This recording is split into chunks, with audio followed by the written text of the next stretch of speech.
So I was recently asked about how long it would take me to completely start up and have my PSP-3000 index through, about 400 gigs worth of ROMs on my PSP. So I estimated, I thought, it took X amount of time. I wasn't completely sure, but now I'm really kind of curious. So I'm going to start this thing and then I'm going to explain what I'm doing. So I'm going to hit X here on the memory stick, which has the ROMs in there. And we're going to simultaneously hit start on this timer here and see what happens. There we go. Okay, so a little bit more explanation as to what we're doing here. So I recently told some people, I said I have over 30,000 ROMs on my PSP, and this is fueled by custom firmware on here.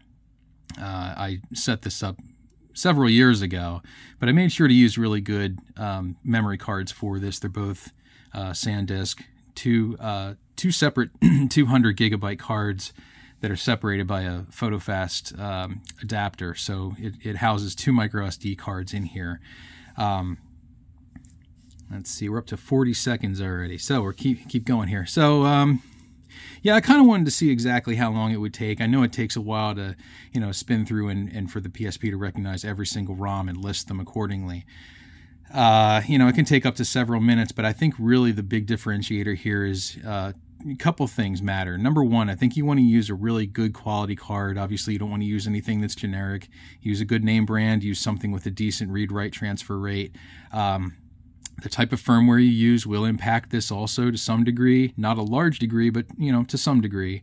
The thing is, you really don't want to exceed 400 gigs. That's about the logical limit that a PSP can handle. Unfortunately, I did test larger cards, larger combinations. It just really didn't recognize anything. It's just far too big for the system to handle. You got to really consider the PSP was never really designed to handle that. So it's like kind of understandable that, you can't get much more space recognition out of that. So, you do what you can. I think one of the big deals about, how fast this thing can run, how fast it can load, is how you load your ROMs, the file naming conventions, the file types you use. If you just dump things in here, if you just do a big ROM dump, sometimes it's going to take longer, but depending on how you have your emulator set up, depending on how you have your file structure on whatever source you're using, I think it makes a difference. Okay. Oh, stop. Okay. So that, that's funny because I estimated that it would take about 2 minutes, right? That was just over 2 minutes. I stopped this thing a little bit late, but as you can see there, I think it stopped about, 2:05, 2 minutes and 5 seconds. So as you can see, we'll run through here. A bunch of different emulators. So we have, Game Boy, Master System, Spectrum. Just going by memory here. So Game Boy Advance, Nintendo Entertainment System. We have the Pico Drive emulator for Mega Drive Genesis, P-Lynx for Lynx games, Atari 2600, 7800, ColecoVision, PC Engine, TurboGrafx 16, Intellivision, Vectrex. Yeah, so you can see kind of what's doing here. So this one's, what is it? Neo Geo Pocket, SNES. Got some stuff here. So of course we have all our minis, right? All our mini games, tons of them, right? Probably more than you need.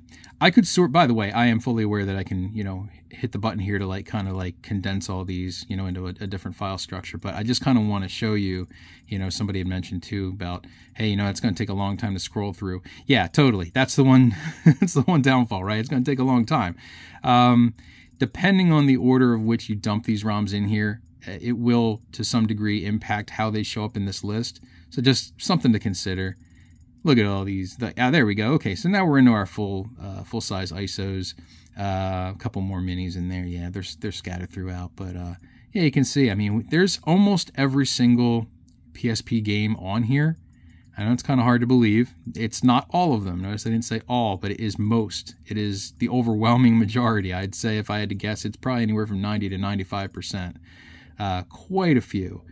And they vary in size. Obviously, it depends on what types of games you put on here, how you install them. So, you know, I don't think that 2 minutes worth of load time is a deal killer. You got to consider this is an older system now. This is an older handheld. You know, it's not going to keep pace with, you know, some of the more modern handheld solutions out there, but it does its job. It's really a very forward-thinking system. When you compare it to the Vita, I mean, yeah, obviously the Vita is going to outperform. It has a faster processor. You can do some different things with it. You know, the indexing file structure is a little bit different, but yeah, I mean, it still gets the job done.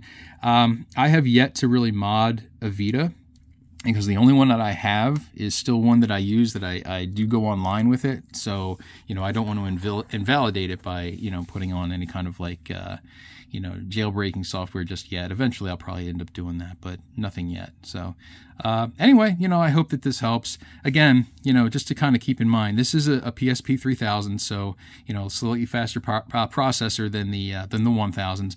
I also have a 1000, but I don't have nearly as many ROMs on there. I'm a little bit more conservative with that one. So, you know, I just thought this was an interesting little test. And yeah, if ever I can help out, if you have any questions, let me know, and I'm happy to help. Thanks.